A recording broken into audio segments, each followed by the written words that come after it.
Hi, Sarah Wells Rolland here in the Village Potters Clay Center in my personal studio, and I am about to demonstrate how to throw a sweet little mug, and then I'm going to put some thick slip on it. So let's get started. I have 1 pound of clay, and I'm going to set it on this bat, and the first thing I'm going to do is center it up. So look at my hands moving with that clay. I'm going to hold firm. Not let my hands move, not my fingers, not my heels of my palms, not my thumbs. And it just instantly puts all the clay on center. Now I'm going to push down in the middle with a funnel shape, bring that clay back towards myself for about the amount of clay that I need for the floor of this cup, which I think is on the inside. It's going to be just about 2 to 2.5 inches. I've got 1/4 of an inch of clay on my needle tool, so that is fantastic. I'm going to compress the floor just a little bit so that I don't have any S-cracks in this wonderful pot. And then I'm going to take this clay and choke it in, squeezing all the way around so that I can throw the next piece. This next move, I can move the clay upward. I'm going to set up a pull on the outside, hold my fingers firm on the inside, and move the clay up to the top, come over the top, and compress down just a little bit. Now I'm going to put a little moisture on there. Notice how I just lay the water right on the pot, not a whole lot. And now I'm going to pick up my wheel speed and push that clay in and bring it up. Full revolutions around every time. So most mugs start as cylinders. I'm going to push out just a little bit with my fingers and bring this clay up, up, up, up, up, all the way around, all the way around, all the way around. Don't get it too thin at the top, but you also don't want it too thick. Now, I'm looking at this rough shape that I have, and I've got to decide what is this cup going to be. And I'm going to give it a little bit of a faux foot. And a faux foot is when it looks like it has a foot, but it doesn't really. So what I'm going to do is grab that clay, and just above it, I'm going to push it in a little bit against my finger on the inside. And then my inside fingers reestablished above my outside fingers, and I'm just shaping this mug just a little bit as we go up. Now I'm going in a little, and then I like the last part of my mug to have a subtle turn outward, because I have discovered that when you're drinking out of a cup, if it turns outward, it's really friendly.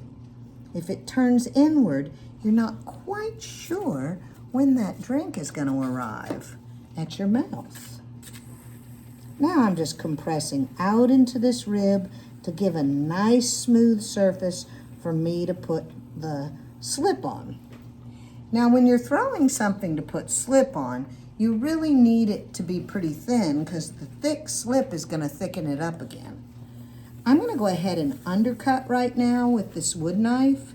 This edge right here is going to face me, and you'll notice if it starts to come to the front of the tool, change the orientation of your tool so it goes to the outside. You want it to pull away from the pot, what you're cutting away. There we go. Now I'm looking at the shape. This is a nice little pot-bellied mug. It looks a little open too much at the top for me, so I'm just going to choke this in just a little bit. And when you choke, clay actually gets thicker again. So I'm just going to set up a gentle pull right there, pick my wheel speed up, moving that clay inward where I choked to, and then out just a little bit. Now that minor adjustment has made me like this cup so much more. I still need to compress against it just a little bit. And when you're putting slip on a mug, If you have some throwing rings on the inside, they might show up on the outside too, even through thick slip. So take a little rib and just go in there. I don't really have much of a problem, but you just go in there and put it on the edge of your pot and remove it.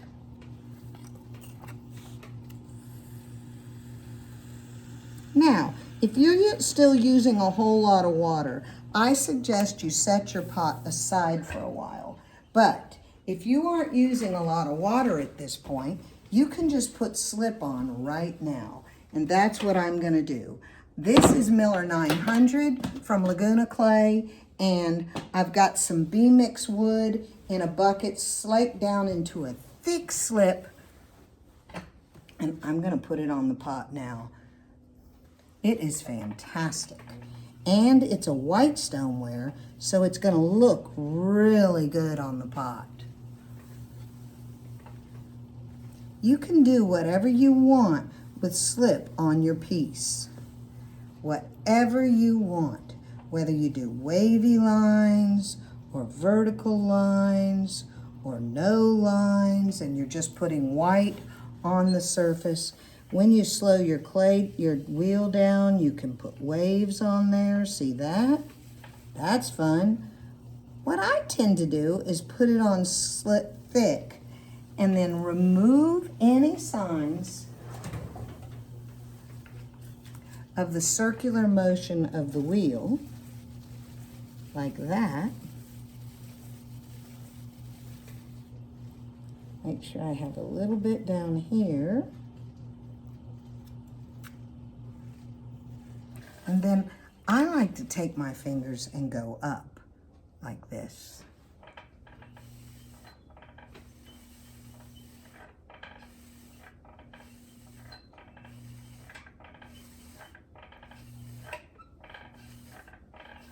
Oh, that's really nice.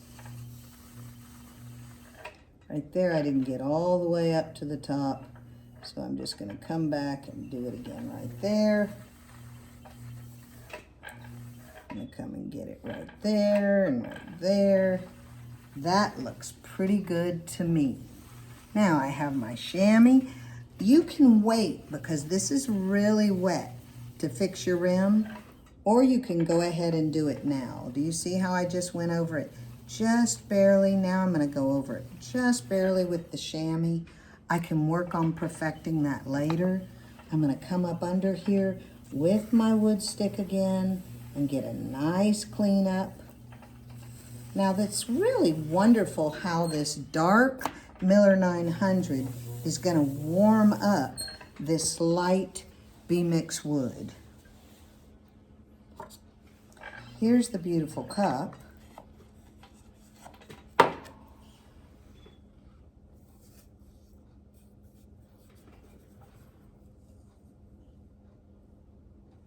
You like it? I do. You try it. I think you'll have a lot of fun.